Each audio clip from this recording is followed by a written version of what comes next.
sir. Nice to see you. Greetings. Nice to see you. I'm doing well. How you doing? I'm doing really, really well. Thanks very much for speaking to me. It's a pleasure to speak to you. I've been wanting to get on online with you for a while now. I mean, Absolutely. quite a few Thank books, you. but Thank it's really you. good to see you. You as well. Thank you for taking the time. Uh-huh.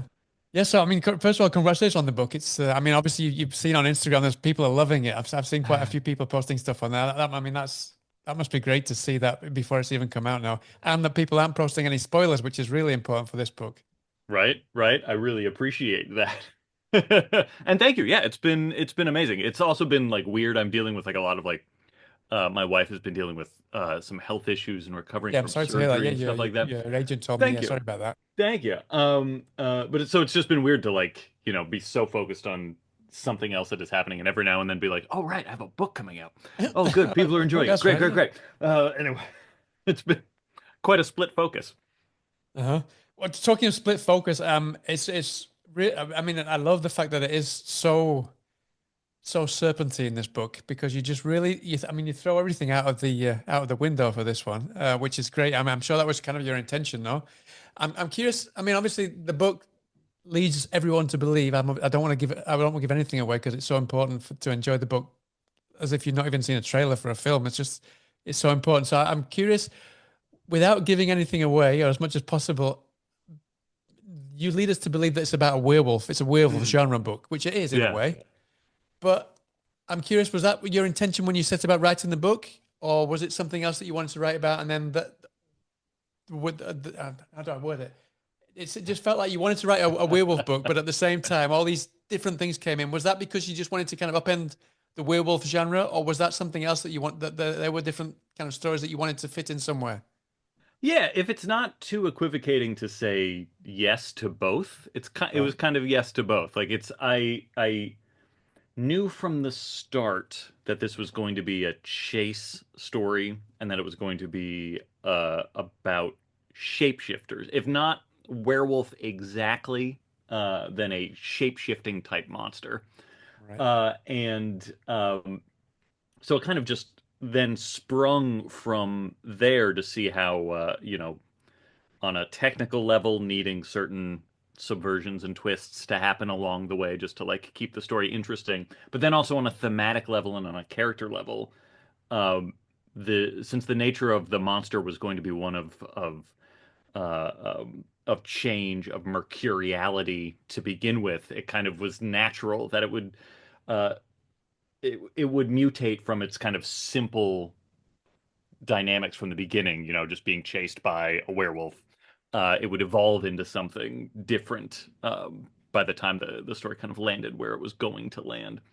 So it was kind of I knew it was going to be more complicated than it was going to start out as, no matter what. That was kind of part and parcel of the MO sitting down to tell this story, Right. Mhm. if I that mean, makes when I, sense. yeah, no, makes sense. But something else that they kind of that led into that, what I wasn't expecting actually, is when I got to the afterword, you did start kind of really revealing a little bit about how your father's not specifically kind of mentioned in there, save a couple of things. I think it was gin rummy and Hmm. sorry, a And couple of other black things. Yeah, licorice. black licorice. That's right. That's right. Yeah, I've got it written down there. So I mean, apart from that, you said that it wasn't anything kind of anything related to your father per se, but at the same time, you do see your father as kind of a shapeshifter. Hmm. I'm quite curious how much of kind of your father and this idea that you see him as a shapeshifter led itself to the story. Hugely, a huge amount. For starters, this book is kind of, and I mentioned this a little bit in the afterword, that this book kind of feels like it's the third of an unofficial trilogy with my previous two books, Mary and Nestlings. And Mary was, very much influenced by my mom, and Nestlings was very much influenced by my wife and the things that we were going through at the time and stuff like that. And so it just kind of seemed natural that I would also write a book about my dad, as well, to kind of just round out this sort of this trilogy of influence, and also this trilogy of loss, because my mom and dad died in the same year. And it just kind of it felt like I needed to say something about him after having said something about the other two like prime figures in my life. Uh, and so I knew I was going to want to kind of rope his if not story or character into this book, at least like something about him, his aura to me. And I've always been fascinated by him. Like as you know, having read the afterward, like it was a very strange and shifting relationship that I had with him, and he himself is a very or was a very strange and shifting person, going from being a physician assistant to a doctor to a cop to a small religious leader. Like it was just like a very strange life that he led. And the more I kind of sat with the idea of fatherhood in general, that also started to feel like a very shifting, mercurial sort of thing. Speaking to friends who have similarly strange relationships with their father, or even people who have like really good relationships with their father. It seemed like the nature, the primal nature of fatherhood, and I'm speaking very archetypal generalities here, but it seemed to be a very mercurial thing as well, a thing kind of primed for a shape-shifting sort of Jungian assignment, as it were. And so it just kind of all of that then informed the kind of restless quality of the story and the characters. I think this feeling of not being able to just pin down people to a role per se. Like, is Jess a frustrated actress? Is she a comedian? Is she a hero? Is she a slacker? Like she doesn't know. And is this boy so innocent and simple as just like a kid on the run? Not quite. And is the dad just quite so simple as a monster who's pursuing them? Maybe, maybe not. Is it really a monster to begin? Like there's just so many definitional uh, variations and undulations that start happening through the course of the story. Um, and I think that is all very much informed by this just constant fluctuating sense of definition that I always had with my father and who he was and what he represented and what our relationship was. Um, and even like to put it in those terms, kind of it sounds almost critical. I think it was like it came from a place of awe and fascination with him, even when I was like a little kid and our relationship was a little less secure and defined. I think, again, generally speaking, I feel like everybody has a sort of um, totemic relationship to the father figure, to their father figure anyway. Um, but the fact that my dad was so hard to nail down and was just like every time we were together it was like he had a different job and he was a different person that just like contributed to this feeling of uh what even is a father, what even is fatherhood, and those were questions that I really wanted to investigate in this story of Uh, blood and yeah. guts No, no. and It's pseudo quite curious that werewolves. you said there that he was a doctor, then he became a cop. That kind of Hmm. that also bleeds in itself in the story because she's very much a hypochondriac, Yeah. Jess, and then obviously there's another cop character in there, and it kind of yeah. I mean, that all kind of was that also consciously thinking of your father, or was that just because you wanted a cop in there, you wanted a hypochondriac in there? The hypochondria stuff is really that more comes from me. uh Yeah, it resonated with me because I've been very much a hypochondriac. I mean, my dad was a doctor as well, oh so yeah. and that's just my mother was a nurse, so I've been a hypochondriac since forever. Yeah. So it all Yeah. just really Both. resonated with me in a good bad way. But yeah, it did, Yeah, yeah, yeah, yeah. Both my parents were PAs, so like they were both right, in the medical profession too. And I do wonder if children raised with that kind of parentage are more primed to be hypochondriacs because like we know just enough. We don't know enough to yeah, like be secure in our knowledge of safety. We just know some of the things, which is just a dangerous thing 100%, yeah. to know a little bit. So yes, same. That all came from a very organic place of just like personal anxiety, Mhm. and the cop stuff. I think the cop stuff did kind of, at least a little bit come from wanting a cop figure in there or a detective Yeah, type figure, but it also came from the like homage that the piece as a whole is kind of playing to this kind of action horror subgenre, as yeah. it were. Like there needed to be an authority figure or an attempted authority figure picking up the pieces in the wake of the destruction that was happening. So like Firestarter was a huge influence on this book, and Yeah, I saw you uh, posted on Instagram a lot of books that were huge inspiration, yeah, and I appreciate that you sharing that because a lot of people, like filmmakers and writers, they prefer not to kind of share what they've been inspired by. It's like they'll think I'm plagiarizing, but I love the fact that you kind oh of yeah, unabashedly share not only on Instagram but also behind you, yeah, but also yeah. on Instagram and then in the book itself. There's a lot of I don't want to give anything away because there's a lot of direct homages to things in there that would give a lot of stuff away. But yeah, I love that you do that. Yeah, Yeah, I am too big a fan to not. Like that's kind of yeah, where I write from anyway, is just like someone who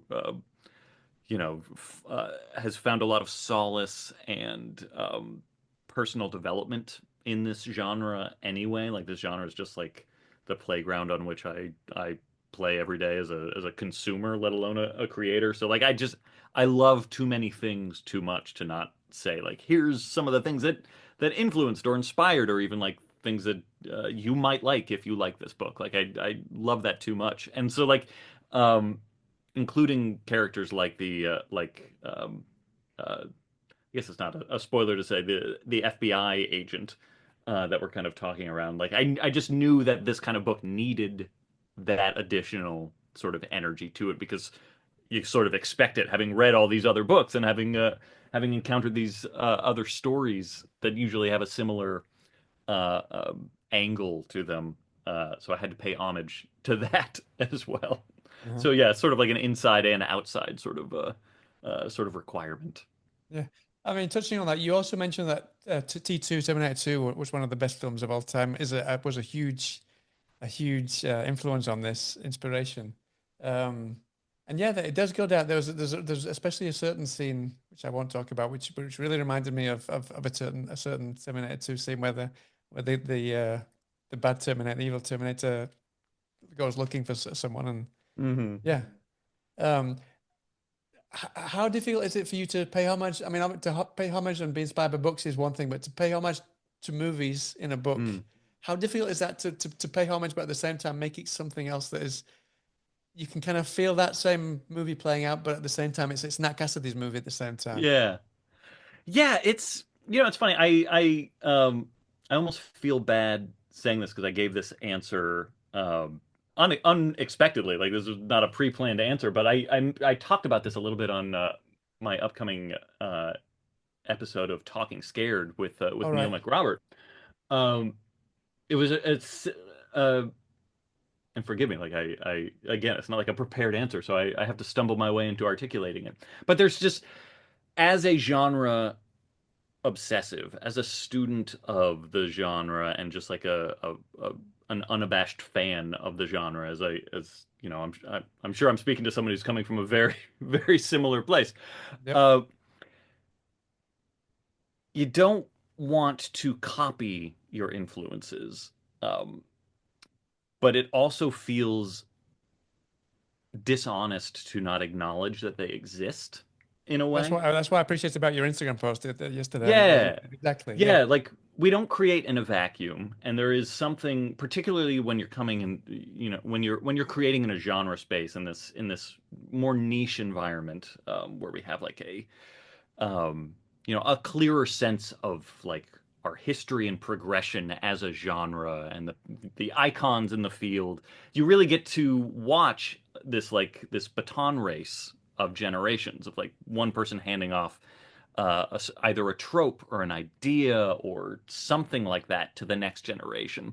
Or maybe it's not so much that they're handing it; it's that the future generation is taking it from them and saying, like, "Here's a thing I want to say Yeah. with this idea, with this monster, with this trope, with this subversion, whatever." Um, and so the balance then to strike is articulated in this phrase that I had once heard through an ex-girlfriend of mine who was a very cool, like objectively just really cool person. She was like a bar manager. She worked at rock clubs and stuff like that, and she was in like cover bands and all sorts of things. Which I mentioned just because like she had like one foot in contemporary creation and then another foot in like the homage scene. Like she was in Right. like Grateful Dead cover bands and stuff like that. So she knew a thing about paying homage to previous generations and stuff like that. And she always used to say this saying that comes from somewhere, and I forget where it comes from, but it was the idea to never seek to do what your heroes did, seek what they sought. And that just always resonated with me, that it wasn't, especially in like the rock and roll scene, that can attempting to pay homage to a previous generation can lead to very destructive things, like people dying young, people living too fast and too hard and stuff like that.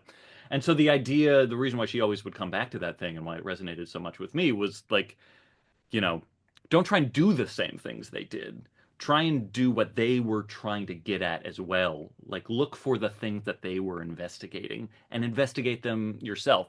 And I promise I'm going somewhere with this. Like, particularly with Terminator 2, it would be one thing to say, like, oh, I'm just going to, like, rewrite Terminator 2 or something. Yeah. I'm just going to do Terminator 2 again.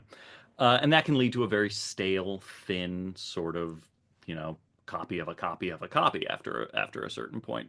But instead, it was like, what is it about Terminator 2 that obsessed me as a kid? And it was the structure. I thought the structure was just like fascinating, even when I was younger.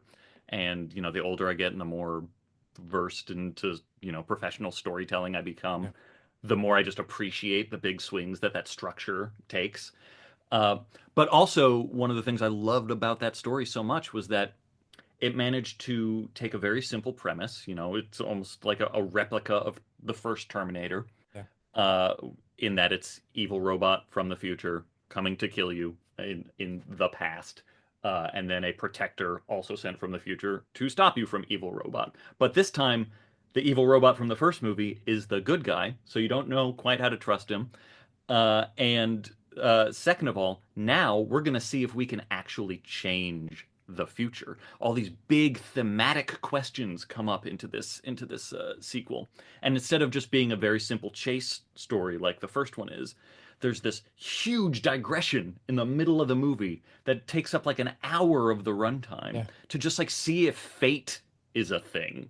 Like it's like, it's ponderous, it's intellectually stimulating, it's almost like maddening too, the implications that it starts bringing up, and heartbreaking, like the scenes where Miles Dyson is confronted with the ramifications of like just his scientific research, while his family is around him sobbing. Like there's just like these deeply human scenes that you could argue don't belong in a killer robot chase movie, and yet they're Yeah. there and they enrich the whole experience.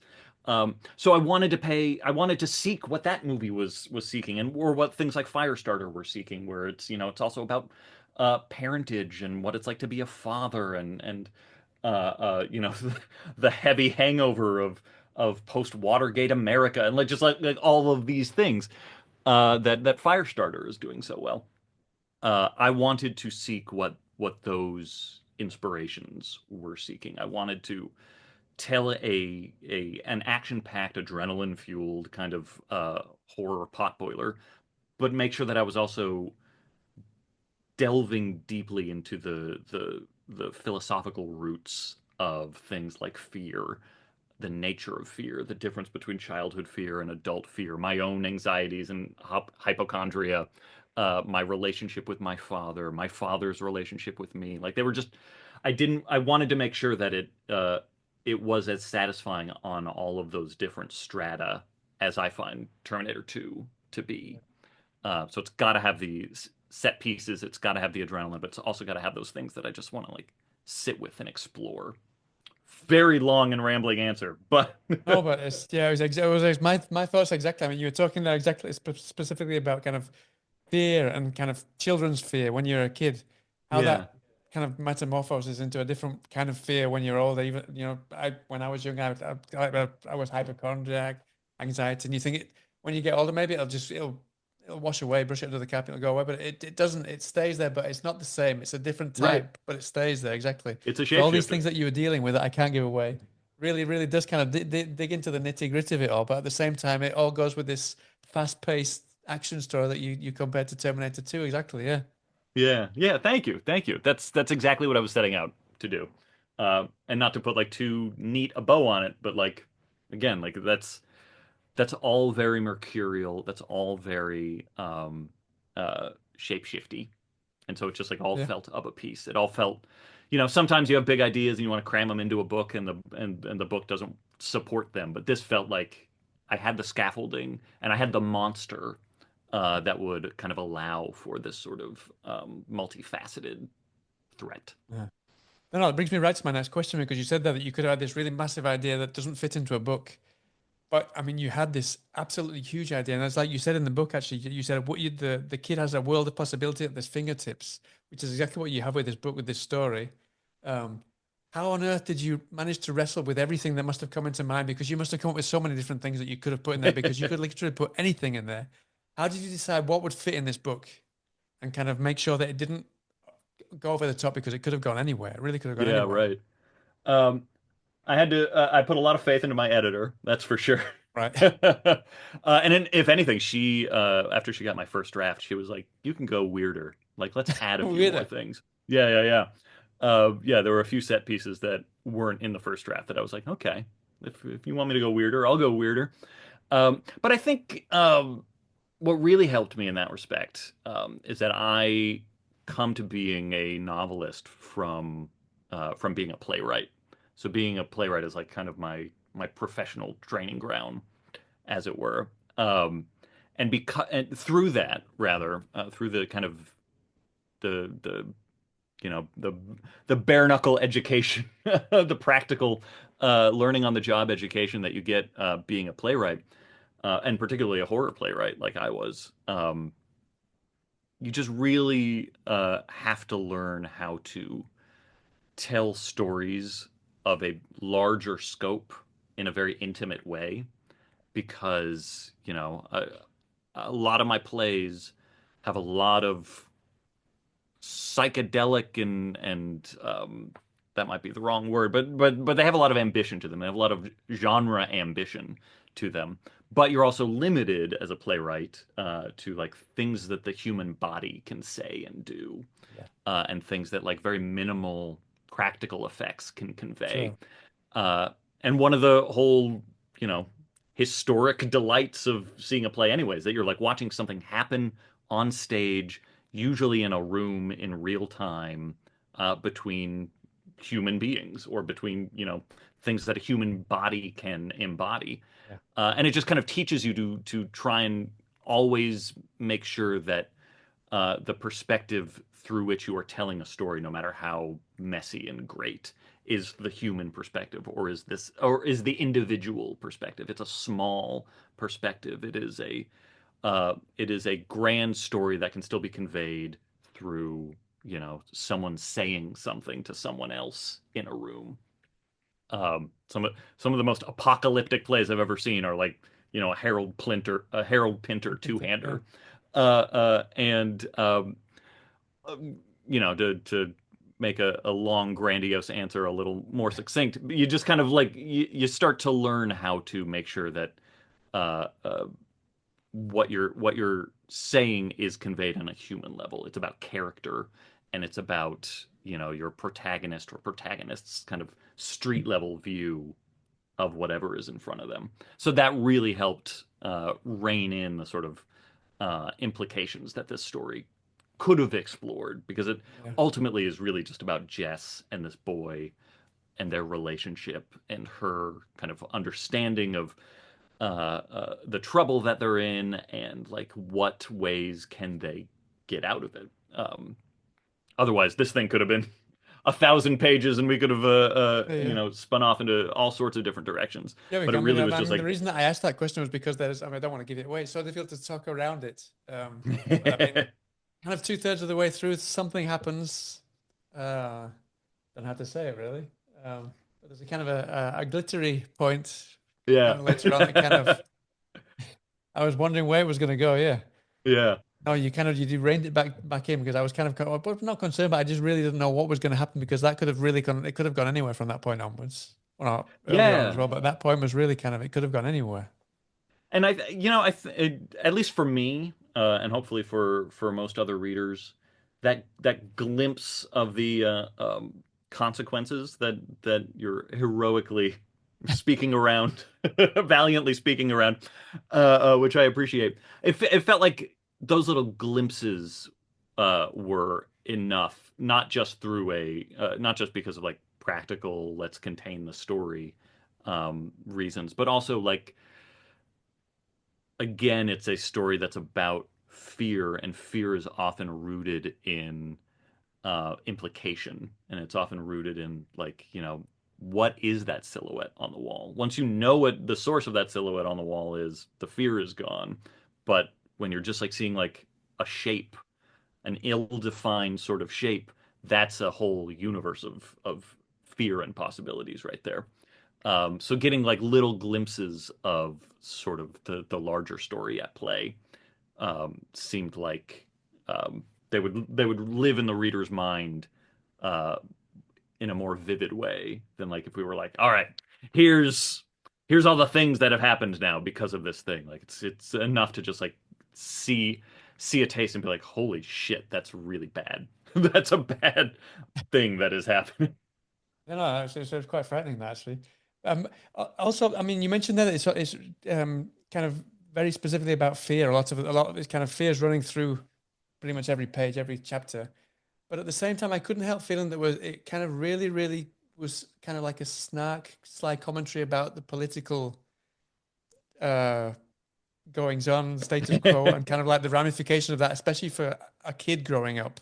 Yeah. Was that something that you consciously went out of your way to kind of talk about without making a politically charged book?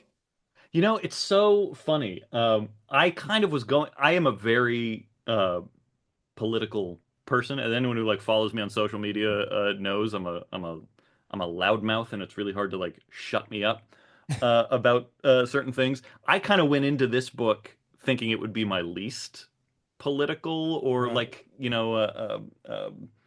uh, uh, what is the phrase? It just flew out of my head. Current events, contemporary Yep. events. It would be like the least uh, uh, the least kind of socially uh, obnoxious book I've ever written, Right. to put it that way. Because I mean, you look at like Mary, and that's all about the patriarchy and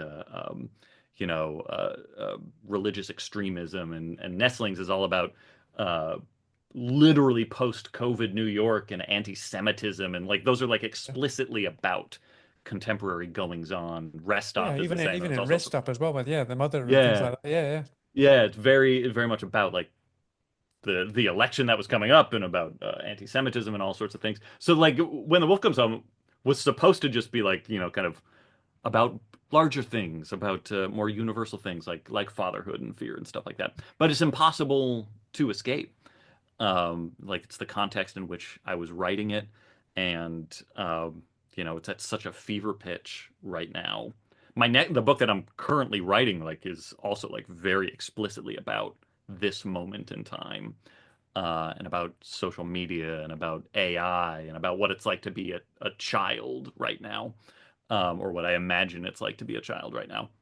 So this book was kind of supposed to be a break, but I think it's a very astute and poignant uh, question that you ask, in a great way to phrase it, because um, as a book about fear, I don't know how many times I'm gonna say that exact phrase in this interview, so I apologize. But as a book about fear, like we're living in a uh, deeply frightening and fear kind of purposefully fear-inducing time. The ramifications of this time are terrifying, but also like the current government regime at the moment, like it achieved power through evoking fear, Yep. like using and manipulating fear as its primary tactic right now. There are not a lot of things that unite my country. I'm going to presume your country as well.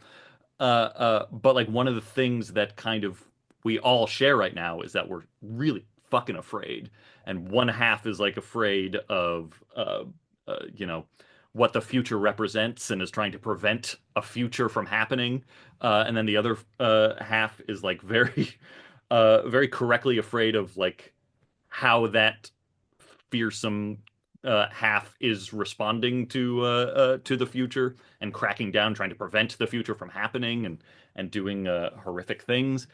Um, so like there's just a lot of fear going on, and one of the things that I really want to do explore and embody in this book um, is the destructive side of fear, the way that living in fear and reacting out of fear can lead to very dangerous decisions and can lead to a very unproductive sort of state to Yeah. constantly be in that sort of like high pitch fever anxiety at all times and also to then like kind of ask very difficult questions like, well, what is the use of fear and how can we use fear? Is it possible to use fear to try and change the path that you're on? What are the benefits of fear as well as the drawbacks of fear and the dangers of fear? Um, because that's a question we're all having to ask as citizens of wherever we're finding ourselves. Like, there are things that we very much need to be afraid of, and then there are fears that are being provoked and manipulated that we have to kind of find a way to be level-headed about in our approach to finding a solution. It's a very tenuous balance to have to strike, and so like talk about big themes crammed Yeah.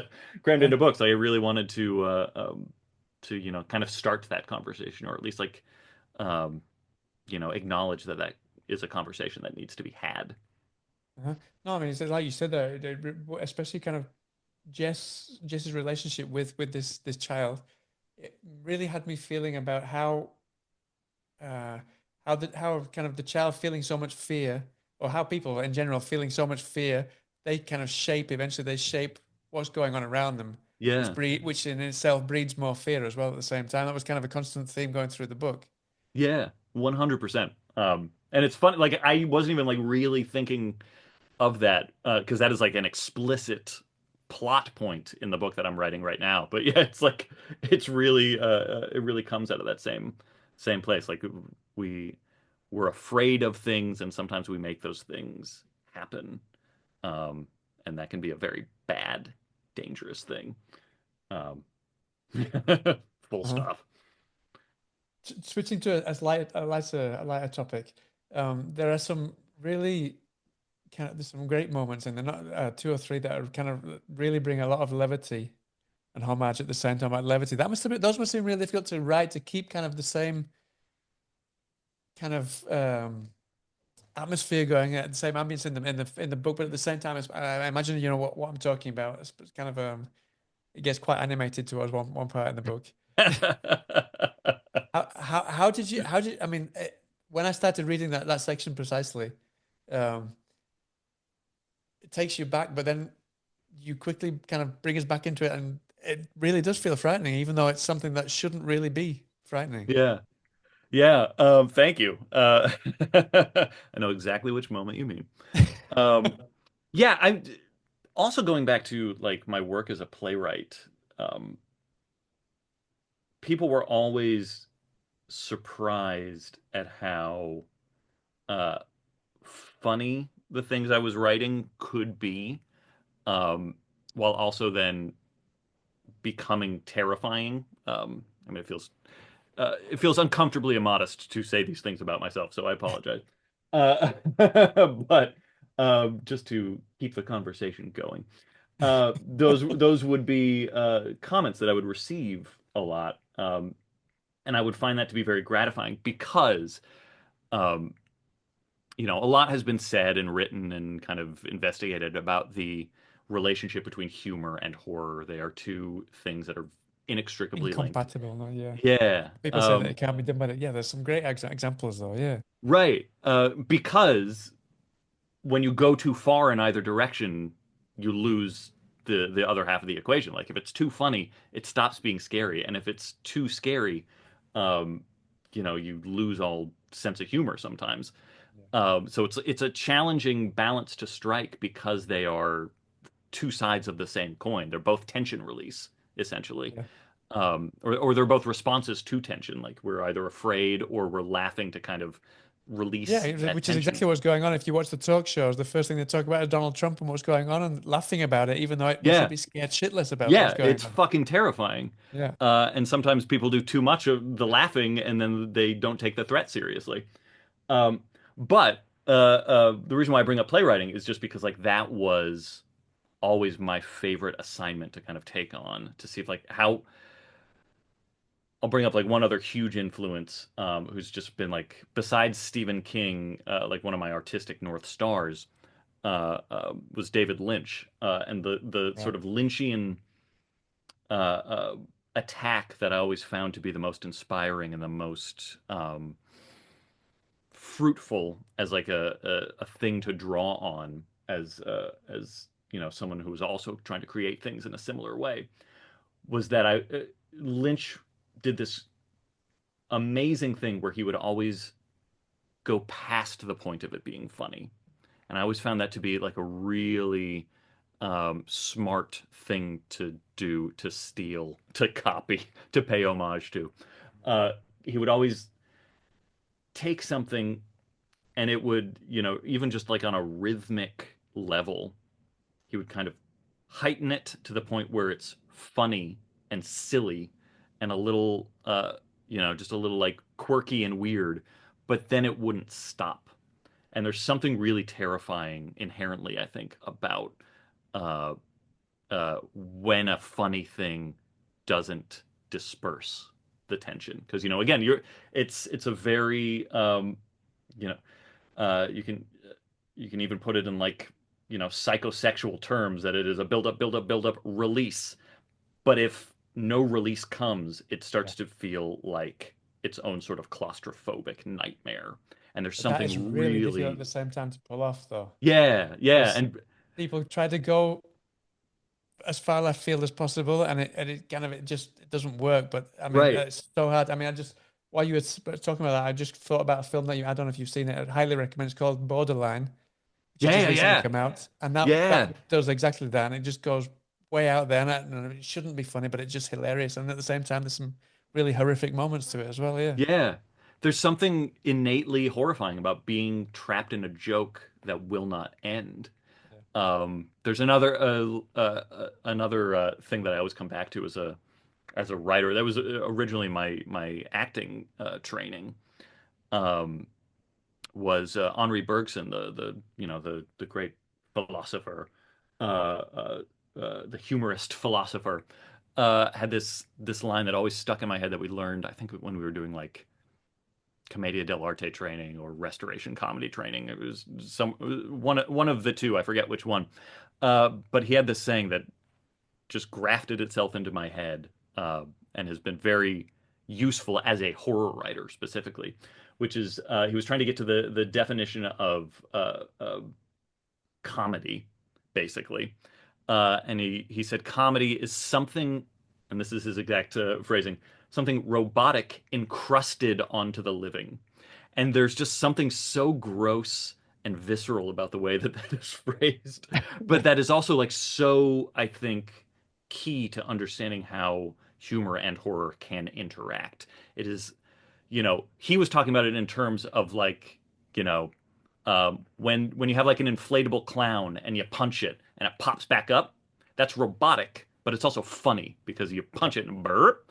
Like there's just something about the unflappable nature of it springing right back to where it was. Or you think of like, you know, Buster Keaton or Charlie Chaplin in the silent movies. Like they're like little robots in the way that they like bounce back from pain.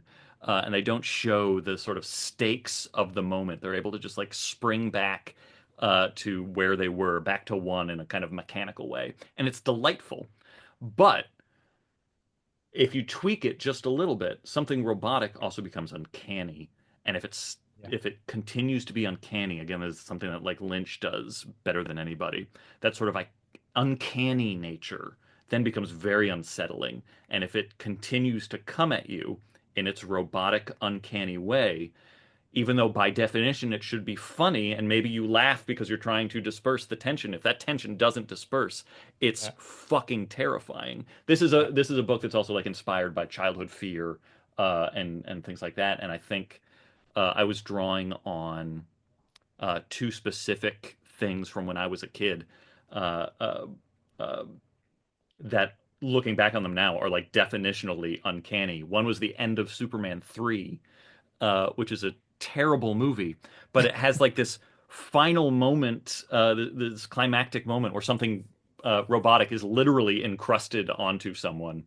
And it was so terrifying and jarring and wrong that it fucked me up for years afterwards. And another terrible movie from that era is Jaws 3. I knew what you And were I going to will say never then. forget. Yeah, I will never forget this moment where, that was the Jaws that was in 3D, and the effects are atrocious. And there's one moment where the shark just kind of like approaches camera with its mouth very slowly opening, and the shark isn't moving. It's literally just like Yeah. a model I just know which one. I mean, floating towards the I've camera. shared like a GIF of that sort of a few Yeah, times. I know which one it it's is. Yeah.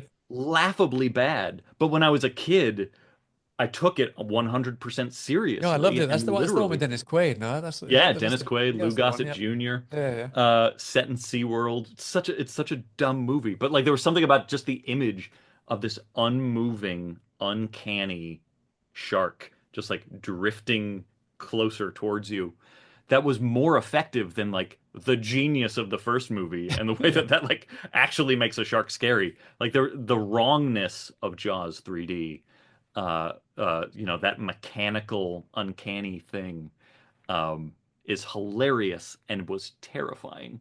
So yeah, that's my mishmashy answer. Just trying to like get at the sort of the balance I'm always trying to strike between something that is funny, but then it goes on too long. It yeah, stops being funny and becomes serious. yeah. I think that's why so many 80s horror movies are still so iconic, like Killer Yeah, Clowns from Outer Space and those kind of things, yeah, because they just how should this be funny? How should this be frightening? And it's just so good, so great. Yeah, yeah, yeah. There's still a stakes to them. I think the 80s was like really, as an era of like kids movies, they were not afraid to show the stakes of yeah, things. So like you can have like, a delightful adventure with Indiana Jones, but then yeah. they're going to open the Ark and you're going to like viscerally experience what it's like when a human body melts. And it was like, "Oh my God, this isn't cute. This isn't an adventure now. This is absolutely fucking terrifying." Yeah, yeah. No, absolutely. So I mean, also something I want to talk about is the fact that you love to play. I think we're right to say that you play around a little bit with memories as well in here, Mm, without giving anything away. Once you start playing around with memories, that is tricky territory to kind of step on without creating plot holes. 'Cause it's almost like playing with a time travel book or something like that. yeah. What, how did you go about that? Because it's not just time travel. It's not time travel even. It's just you playing with memories. But how did you go about that without getting lost? Because that the same as what we said before. You could have gone so far with this book, or you managed to kind of rein it all in and keep it there. How did you do the same when it came to kind of memories? Because we're talking about collective memories as well, which is kind of that's difficult to make sure there's no plot holes going on there. Yeah. I think I really just tried to do as little as possible. Like I knew if I was going to describe those things in too much detail, then I would like start opening too many cans that needed, plugging, and too many holes would start popping up. So I tried to go into it with like as light a touch as I could. um, and just let, again, the implications of the moment kind of fill in the details that maybe aren't there on the page. Um, at least in respect to one character. Then, like with Jess, there's a lot about like her memories and stuff like that too, and that's almost that's almost the opposite. Like there, I just wanted to make sure she was as clear to me as a person um, as she could be, so that anything I was drawing on, um, whether it was contradictory or not, it would still feel like it was coming from one person's lived experience and authentic in that respect. I remember it was an interview with Grady Hendrix once where he mentioned like he will, in like the kind of preparatory period of a book, sometimes he will like do a full character biography. Um, his book "We Sold Our Souls" is all about a band, and he like wrote their entire history. And then when it came time to like actually write the book, maybe 5% of that Yeah. makes its way into the book. Like it's a lot of it is just written and then kind of put away to just like make sure uh, he's coming from like a very authentic place when he's depicting the interband dynamics and stuff like that. And I think that's a very smart thing to do. I try and do that in my own way as well to just like make sure I have as clear a picture of the person I'm dramatizing as I can, so that when that way when the memories do pop up, uh, they're coming from a kind of grounded place. Yeah. Yeah. So just before I let you go, then obviously, like I said at the very beginning, this is kind of touted as a werewolf book. So I'm Hmm. quite curious. I mean, it must have been really complicated to decide, or maybe not, but I imagine it must have been really difficult to decide on the perfect cover. How much kind of input do you give to kind of the cover design? Because I mean, you've got that one there behind you. I've seen there's another one with a wolf on the front as well. Yeah. Um, how Um, how how specifically? How much did you specifically want it to be a wolf, or was there any kind of talk about something less obvious or more obvious of kind of other things that would be in the story? I have been so insanely spoiled when it comes to covers, especially with Tor Nightfire, my US publishers, because it mainly comes from my editor. She has a great visual sense, and when she's reading the manuscript, from the first draft on, she starts thinking of things for the cover, even just like kind of images or vibes that we can then kind of spring off of. And all three of my covers with them have come basically from her ideas, and Right. then she will communicate those ideas to whatever artist they are commissioning for the cover. And each time the artist has just come back with her idea manifested brilliantly. So, like, I have veto power, or if I really want to put a stink up about something, I could. But every single time they've shown me the cover, and I've just been like, "Holy shit, that's perfect! That's all I could ever ask for." So yeah, I've been insanely lucky with the stuff that they've brought to me. For Wolf, I had at the very beginning of the process, I had thrown a couple ideas my editor's way, where I was just like, it would be cool. That's where all great ideas come from. It would be cool if I was thinking of the original mass market paperback of Salem's Lot, which for those that don't know was basically just like a black cover, and then like an embossed child's face with like All right. fangs Yeah, I and know stuff which one like you that. mean. Yeah. There was no title, there was no author name. So it was just like black, but then when you like held it up against the light or you rubbed it, you could feel like a face underneath it. And I was like, that was so fucking cool. So I was like, could we do something like that? And then my editor was like, no, because we live in the age of JPEGs and like, digital art. Yeah. So like it can't be just like a tactile thing. There needs to actually be an image. And then I was like, okay, what about the original hardcover British release of Clive Barker's Great and Secret Show, which is just like swirling like tornadoes of color, and then just like all these weird phantasmagorical images in all of them. Like it's very Clive Barker, and it makes a nice gesture towards the scope of this very Yeah. surreal story. And she was like, no, you want something a little more simple, a little more More specific. immediately Yeah. grabbable. And I was like, okay, show me what you think. And she sent me a photo of a very cute wolf puppy that had a pine cone in its mouth. And I'm gonna share this photo on social media at some point too, because I think people will really get a kick out of it. it's the sort of image where you look at it and you immediately recoil in disgust. There's something like trypophobic about it in a Right. weird way because you think it is this dog with something wrong with its Its mouth. mouth. It's got too Right. many teeth and they're brown. And it takes like a legitimate minute to realize that it's just a dog with a pine cone in its mouth. It's a very innocent, simple little image. And she's like, this is where I think the cover is going to go. And that's literally what the cover was then kind of inspired and based on was this very innocuous picture of a dog with a pine cone in its mouth. And it was so, it actually like really does,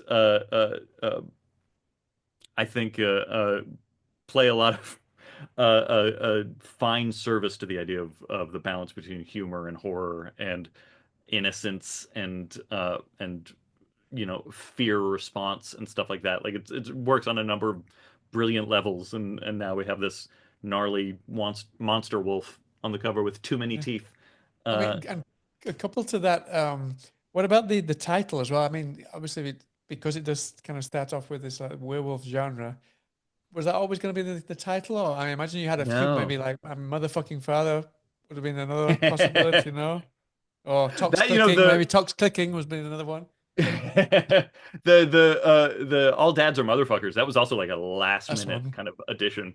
Because originally the different parts of the book had a lot more like um serious minded sort of aesthetics to them. It was like part one, the father, part two, the child. Like I was being very like archetypal. And then around the third draft, I was like, nah, this doesn't feel right. Like they should be more interesting and grabbing sort of part names. So that was like the last draft. It became Right, things like all dads are motherfuckers. But no, the book was originally when I was first writing it, it was called Wolf at the Door, right. and um, which is a title I like, but it is also somewhat Very generic. kind of, yeah, Uh, formulaic, yeah. yeah, and thankfully, um, they Tor, not Nightfire, but Tor was so Nightfire's like sibling publishing Yeah. house uh, was publishing, I think like 6 months ago or something like that, a collected an omnibus of Gene Wolfe short stories called Wolf at the Door, spelled the way his last name is spelled with an e at the end. So they were Right. like, nah, we don't want to have two titles with the same title essentially in a year. So we need a different title, and I was like, oh, that sucks. I was so mad, and I was pouting and trying to think of a good title, and we kicked a few different titles around, but like nothing was really uh, clicking with me. Like we were like trying to like lean into like the fairy tale element or something like that, and everything just felt like kind of cheesy and twee. Uh, but then, you know, this phrase just popped into my head one day. No one will be spared when the wolf comes home. Uh, and I was like, "Ooh, that's ominous. I like that." So I floated that idea of when the wolf comes home. I actually originally I'd floated the whole thing as the Right, title. the whole phrase. Yeah, because I was thinking of especially like this was like 2 years ago at this point or something. Uh, and long, kind of obscure titles seem to be having a moment Yeah. at the time. So I was like, what if we do that? What if it's like a cool, like long, artistic sounding title? And pretty quickly then we were like, no, let's just when the wolf comes home.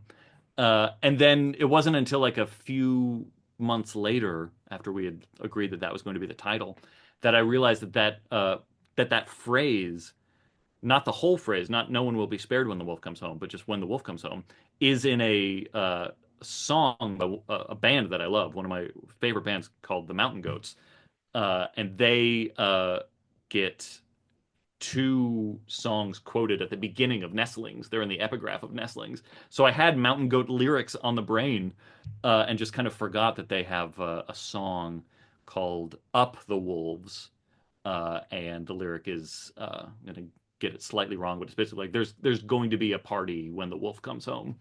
And so like that must have just been the seed, the germination Made it where sit, that yeah. phrase.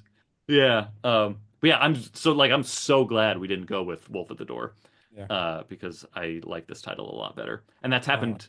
with every one of my books with with Nightfire. There was an original title that I was very stubbornly connected to, and they were like, "Nah, it should be something different." And I pouted, and then found a title that I liked even better. So sometimes they're right. Yeah, sometimes shape shifting is necessary. Yeah. Exactly. Well, listen, thank you so much for your time. It's been a pleasure to speak to you.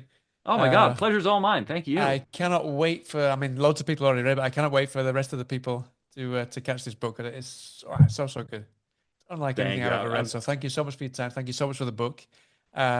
Wish you the best of luck with the release, and I hope to speak to you again next with your next project, your next book. I would love that anytime. Yeah, thank you for reading it and for your incredibly kind words.